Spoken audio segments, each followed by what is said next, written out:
साहिबा ओ साहिबा साहिबा ओ साहिबा मिलेंगे तुमसे अल्लाह को कब्र या भाईरा मुदुम से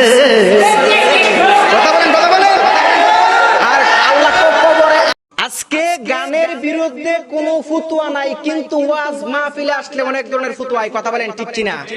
সেদিন দেখলাম যুবকরা গান গায়, গানটা একটু কইতাম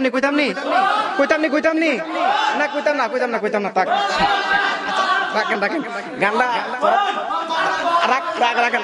আচ্ছা ঠিক আছে রাখেন, বলছি মূল কথা হচ্ছে গান লাগে তোরা পাগল। এক যুবক সেদিন গান গাইতেছে, আমি কি শুরু করছে, গানটা গাইতেছি হিন্দি গান। আমি তো মনে করো জীবনে গান শুনি না, পারিও না। Song I don't like and I don't support, গানটা এইভাবে গাইতেছে। সাহেবা ও সাহেবা সাহেবা ও সাহেবা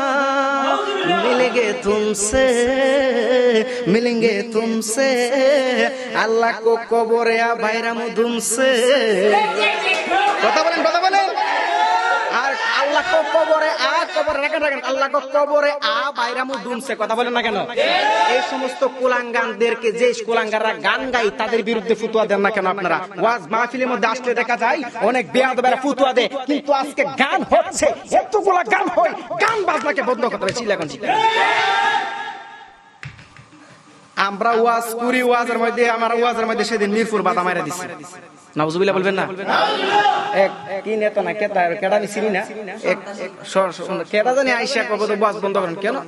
ও সমস্যা আছে, ওয়াজ করলে সমস্যা। ওয়াজ যে জায়গার মধ্যে একবার দুরূদ শরীফ, এই জায়গার মধ্যে রহমতে ফেরেশতা আসা যাওয়া করে, জোর বলে সুবহানাল্লাহ।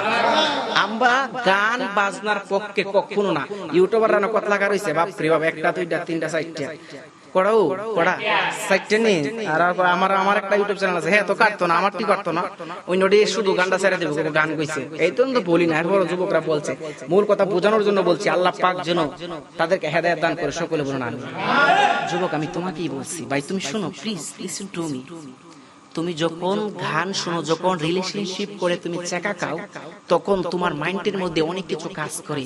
তুমি গান শোনো কেন? গান শোনো মনের মধ্যে একটু শান্তি লাগার জন্য, তাকে ভুলে যাওয়ার জন্য, যাকে তুমি লাভ করতা তাকে ভুলে যাওয়ার জন্য গান শোনো, ঠিক না? তাকে ভুলে যাওয়ার জন্য গান করো, গান শোনো। কিন্তু এই গানগুলা যখন সেট সং গুলা শোনো, তখন তার কথা আরো বেশি বেশি মনে পড়ে। চিল্লা এখন ঠিক কিনা?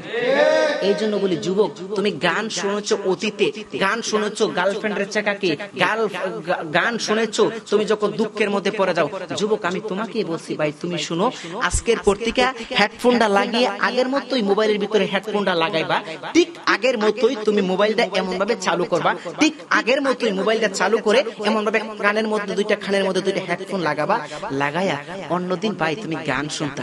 আজকে আমি বলে দিয়ে যাই, তুমি যখন একটু সেটে পড়ে যাবে, তুমি যখন একটু ডিপ্রেশনে পড়বে, ভাই অন্যদিনের মতোই সব করবা, কিন্তু আজকে একটা জিনিস ভিন্ন। অন্যদিন তুমি গান শুনতা, আজকে দয়া করে ভাই এই গান না শুনে একবার কোরআন তেলাওয়াত করবা, একবার কোরআন তেলাওয়াত করবা, একবার কোরআন তেলাওয়াত করবা। আল্লাহু আকবার কোন, একবার কোরআন তেলাওয়াত করবা, দেখবা তোমার মনের ভিতরে শান্তি আসবে। কারণ আল্লাহর কোরআন এত মধু, এত মায়া। আল্লাহর কোরআন যখন কোনো বান্দা শুনে, তো দেখেন আমি কোরআনের কথা বলেছি, আমার পায়ে হাতের রুম দাঁড়িয়ে আছে। আল্লাহ এই কোরআন এত মধু, একটা কোরআনের হরফ শুনলেই সব। কোরআনটা যখন তুমি তাকাইবা, ওই কোরআনের দিকে তাকাইলে সব।